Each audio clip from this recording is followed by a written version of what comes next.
একজন গ্রামের ছেলে, নাম ধরা যাক রাহুল। সে গরমকালে কাঁচা আম কেটে নিজে হাতে আচার বানায়। সেগুলো বোতলে ভরে শহরের হাটে গিয়ে দোকান বসায়। একদিন এমনই এক হাটের দিনে রাহুল দোকান বসিয়ে চারপাশ ঘুরে দেখছিল। হাটের মাঝে তখন জমজমাট কুস্তি প্রতিযোগিতা চলছে। দুই শক্তিশালী কুস্তিগীরের মধ্যে হাড্ডাহাড্ডি লড়াই। রাহুল মুগ্ধ হয়ে খেলা দেখছিল, আনন্দে তালি দিচ্ছিল। অবশেষে একটি কুস্তিগীর, নাম ধরা যাক বিক্রম, জিতে যায়। সে বুক ফুলিয়ে জনতার দিকে তাকিয়ে জোর গলায় বলে ওঠে, এই বাজারে কি এমন কেউ নেই যে আমার সঙ্গে লড়তে পারে? কই সব মর্দ? কে আছে সামনে আসো? সবাই চুপ। কিন্তু তখনই রাহুল এগিয়ে এসে শান্ত গলায় বলে, আমি আছি। সবাই অবাক।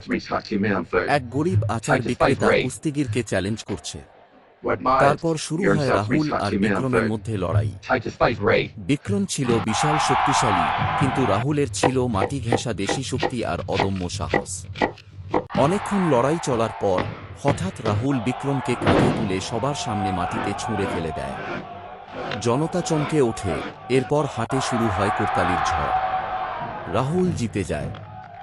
এমন এক সাহসী দেশি ছেলেটার জন্য একটা লাইক আর সাবস্ক্রাইব তো হওয়াই উচিত, তাই না বন্ধুদের?